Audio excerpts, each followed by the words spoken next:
श्री स्वामी समर्थ मकर संक्रांत 2025ला जाणून घेऊया यंदा संक्रांत कशावर येणार, भोगी व संक्रांतीला काय करावे आणि काय करू नये याची संपूर्ण माहिती आजच्या व्हिडिओमध्ये मी तुम्हाला सांगणार आहे। त्यासाठी व्हिडिओ शेवटपर्यंत नक्की ऐका। मकर संक्रांती 2025 14 जानेवारी मंगळवार मकर संक्रांत आहे। त्याआधी 13 जानेवारीला पण भोगी साजरी करत असतो आणि आपण मकर संक्रांतीला दुसऱ्या दिवशी म्हणजे 15 जानेवारीला आपण करी किंक्रात दिन साजरी करत असतो। बघा ना मग मकर संक्रांत यंदा कशावर आहे, कोणत्या रंगावर आहे आणि त्यामुळे कुठला रंग वर्ज करायचा आहे। त्यानंतर मकर संक्रांतीच्या दिवशी कुठली शुभ रंग वापरले पाहिजेत, सुगड पूजन व भोगीला काय केलं पाहिजे, मकर संक्रांतीच्या दिवशी कुठला आपल्याला दान करायचं आहे की जेणेकरून मकर संक्रांतीचे भरपूर पुण्य आपल्याला मिळेल। सगळ्या या 3 दिवसांची सगळी माहिती मी तुम्हाला आजच्या व्हिडिओमध्ये सांगणार आहे। अतिशय महत्त्वाची माहिती आहे। स्वामी समर्थ या नावाने आपण सगळे काम सहजपणे पार करतो। अगदी साध्या सोप्या पद्धतीने मकर संक्रांत हा खरा तर 3 दिवसांचा सण आहे। तर अगदी साध्या पद्धतीने हे 3 दिवस आपल्याला घरी कसे साजरी करायचे आहेत त्यांच्याबद्दल संपूर्ण माहिती आजच्या व्हिडिओमध्ये तुम्हाला मिळणार आहे आणि तुम्ही ऐकायची आहे। संक्रांत 1 दिवसाची नसून खरं तर हा 3 दिवसांचा सण असतो। हा नवीन वर्षातला सगळ्यात पहिला सण असतो। संक्रांत हा आपल्या प्रमुख सणापैकी एक महत्त्वाचा सण मानला जातो आणि बऱ्याच म्हणजे आपल्याला पूर्ण भारतामध्ये वेगवेगळ्या राज्यामध्ये वेगवेगळ्या प्रकारे साजरा केला जातो। जेव्हा सूर्यदेव मकर राशीमध्ये प्रवेश करतात तेव्हा त्याला मकर संक्रांत म्हणतात। त्या दिवसाला खूप महत्त्व असते आणि तो दिवस पवित्र नद्यामध्ये स्नान करण्याला त्याच्यानंतर दान करणाऱ्याला खूप महत्त्व आहे। या दिवशी जर आपण दान केले, स्नान केले तर आपल्याला खूप पुण्य मिळते। नकळतपणे आपल्याकडून जे काही पाप झाले असेल तर ते सगळे पाप धुतले जातात आणि मकर संक्रांतीच्या दिवशी काही महत्त्वाच्या गोष्टी केल्यामुळे, पितरांचा नैवेद्य दाखवल्यामुळे आपल्या जीवनातले सगळे अडथळे दूर होतात आणि सर्व देवी देवतांचे आशीर्वाद मिळतात। तर यावेळेस मकर संक्रांतीचे वैशिष्ट्य काय आहे ते मी तुम्हाला सांगणार आणि मकर संक्रांतीचे हे 1 दिवस देवीचे रूप मानले जाते। तर त्यामुळे देवीने यावर्षी काय परिधान केले आहे, कशावर बसली आहे आणि देवीने ज्या गोष्टी परिधान केले आहे किंवा ज्या गोष्टी देवीला यावर्षी अर्पण करायच्या आहे तर त्या गोष्टी आपल्याला वर्ज करायच्या असतात, म्हणजे त्या गोष्टी आपल्याला वापरायच्या नसतात। तर यावर्षी संक्रांतीला देवीचे वाहन आहे वाघ आणि वाहन आहे घोडा आणि पिवळ्या रंगाचे वस्त्र परिधान केलेले आहे। शस्त्र जे आहे गदा आहे, केशरचा टिळा लावलेला आहे आणि देवीने वयाने कुमारी आहे। वासाकरिता जायचे फूल हातामध्ये धरले आहे। त्यानंतर जातीसर आहे, मोती धारण केलेला आहे, वार नाव आणि नक्षत्र महोदरी आहे। सामुदाय मुहूर्त 45 आहे, पूर्वेकडून पश्चिमेकडे जात आहे आणि वायव्य दिशेला पाहत आहे। तर हे यावेळेस मकर संक्रांतीला वैशिष्ट्य आहे। तर त्यामुळे या दिवशी पिवळ्या रंगाचे वस्त्र देवीने परिधान केल्यामुळे मकर संक्रांतीच्या दिवशी तुम्हाला पिवळा रंग जो आहे तर तो घालायचा नाही। शक्यतो पिवळ्या रंगाच्या वस्तू आपल्याला या दिवशी पूजेमध्ये पण फुले पण वापरायची नाही। तर त्या व्यतिरिक्त तुम्ही हिरवा, लाल, त्याच्यानंतर गुलाबी, जांभळा हे रंग तुम्ही मकर संक्रांती दिवशी वापरू शकता। मकर संक्रांतीला काळा रंग घालण्याची विशेष परंपरा आहे, म्हणजेच हा एकच सण आहे ज्या दिवशी आपण काळ्या रंगाची साडी घालू शकतो किंवा काळा ड्रेस घालू शकतो। फक्त यावर्षी देवीचा रंग पिवळा म्हणजे देवीने पिवळ्या रंगाचे वस्त्र परिधान केल्यामुळे पिवळा रंग जो आहे तर तो आपल्याला घालायचा नाही। यानंतर मकर संक्रांतीच्या दिवशी कुठल्या गोष्टी दान करण्याला खूप महत्त्व आहे तर गरजूंना दान करा. तुम्ही या गोष्टी सगळ्यात पहिले नवे भांडे, कुठेतरी एक नवे भांडे, त्यानंतर गाईला घास चारायला पाहिजे. तीळ आणि गूळ अर्पण करा. काहीही अन्न तुम्ही अर्पण करू शकता. त्यानंतर आपण सोनं तर दान करू शकत नाही, त्यामुळे ही गोष्ट आपण धरू शकत नाही. त्यानंतर दुसरी गोष्ट म्हणजे भूमी पण आपण दान करू शकत नाही. आणि त्यानंतर वस्त्र, मन, काहीही एखादा दान करू शकता. तुम्हाला जमेल ती गोष्ट यावर्षी नक्कीच दान करा. यावर्षी या सणाला दानाला खूप महत्त्व आहे. दान केल्यामुळे आपल्या आयुष्यातील सगळ्या अडचणी, अडथळे दूर होतात. आणि यानंतर मकर संक्रांतीच्या दिवशी कुठल्याही गोष्टी करू नये ज्यामुळे आपल्याला अडथळे येऊ शकतात. तर सगळ्यात पहिले मकर संक्रांतीच्या दिवशी उशिरापर्यंत झोपू नये. यानंतर केस कापणे, केस धुणे, दात घासणे या गोष्टी करू नये. आता तुम्ही म्हणाल, ताई दात घासणे कसे? मग आपल्याला या दिवशी ब्रशने दात न घासता पूर्वी माहिती आहे की कडुलिंबाच्या काडीने दात घासायचे, तसे तुम्ही घासू शकता. त्यामागे सायंटिफिक रिझन पण आहे. आपण रोज ब्रश नाही तर दात घासतो असतो, पण कडुलिंबाच्या काड्याने एक दिवस जरा दात घासले तर त्याचा आपल्या दातांसाठी म्हणजेच दात मजबूत होण्यासाठी त्याचा उपयोग होतो. शिवाय तुम्ही कितीही आपली टूथ पावडर असते, पावडरने बोटाने पण आपण दात घासू शकतो, पण ब्रशचा वापर करू नये. माउथवॉश नजर असेल तर माउथ प्रेशरने आपण एक दिवस तरी दात घासू शकतो. आता नियम तुम्हाला जे पाळणे तुम्हाला शक्य आहे तर तुम्ही पाळा, नाहीतर तुम्ही पाळू नका. दुसरी गोष्ट म्हणजे कठीण बोलणे, अपमानग्रस्त बोलणे, कोणाचे तरी अपमान करणे या दिवशी टाळले गेले पाहिजे. खोटं बोलू नये, कोणाला काहीतरी शिवीगाळ वगैरे करू नये.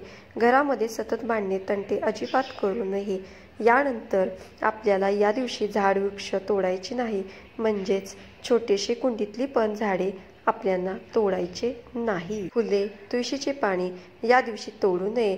दूध देणाऱ्या जनावरांचे या दिवशी दूध काढू नये असंही म्हटलं जातं. तुमच्या माझ्यासारख्यांकडे तर आपल्याकडे काय नसते, पण जे गावाकडे लोक आहेत त्यांनी हा नियम पाळायचा आहे की त्यांच्याकडे दूध देणारे जनावरे असतील तर त्यांचा दूध काढायचे म्हणा, बकरीचे म्हणा, म्हशीचे म्हणा, कुठल्याही जनावरांचे दूध काढायचे नाही. या दिवशी ब्रह्मचर्याचे पालन करायचे आहे. मांसाहार कटाक्षाने टाळायचा आहे. आणि या दिवशी सुगड पूजन केले जाते. सुगड पूजन जे आहे तर ते कोणीही करू शकते. घरातलं असं काही नाही, महिला पुरुष कोणीही करू शकते. दुसरी गोष्ट म्हणजे जर स्त्रीला 7वा महिना लागला असेल तर तिने सुगड पूजन करू नये. 7व्या नंतरचा 7वा असेल, 8वा असेल, 9वा असेल तर त्यांनी करायचे नाही. एखाद्या त्याच मागे सायंटिफिक रिझन पण असते. तर 7वा महिना लागल्यानंतर त्या स्त्रीला स्वतःची काळजी घेणं जास्त महत्त्वाचे असते. त्यानंतर कुठल्याही प्रकारची पूजा 7वा महिना लागल्यानंतर करत नाही असा पण आपण म्हणतो. पण हे नियम यातील जमतील तेवढे नियम तुम्हाला पाळायचे आहे. अगदी सोपे नियम आहेत, फार काही अवघड नाही. असे काही नाही निघेल, फक्त या गोष्टी आपल्याला लक्षात ठेवायच्या आहेत. मकर संक्रांतीच्या दिवशी काय करायचे? सगळ्यात पहिले सकाळी लवकर उठायचे. अंघोळ झाल्यानंतर आपल्याला सूर्याला अर्घ्य द्यायचा आहे. या दिवशी सूर्यदेव मकर राशीमध्ये प्रवेश करत असतात आणि या दिवसाला सूर्याला खूप महत्त्व आहे. तर तांब्यामध्ये तुम्हाला हळदी, कुंकू, अक्षदा टाकायचे आहे, चंदन टाकायचे आहे, त्यामध्ये एक पांढरे तीळ टाकायचे आहे, फूल टाकायचे आहे आणि सूर्याकडे बघून ओम सूर्यदेवताय नमः, ओम सूर्यदेवताय नमः या मंत्राचा तुम्हाला जप करायचा आहे. आरोग्य द्यायचं आहे. या दिवशी झाडूची सुद्धा आपल्याला पूजा करायची आहे. झाडू खरेदी करणे या दिवशी शुभ मानले जाते. साक्षात लक्ष्मी झाडूमध्ये असते. आपण लक्ष्मीपूजनाला सुद्धा झाडूची पूजा करतो. तर तुम्हाला झाडू हा खरेदी करायचा आहे, त्याचे तुम्हाला पूजन करायचे आहे.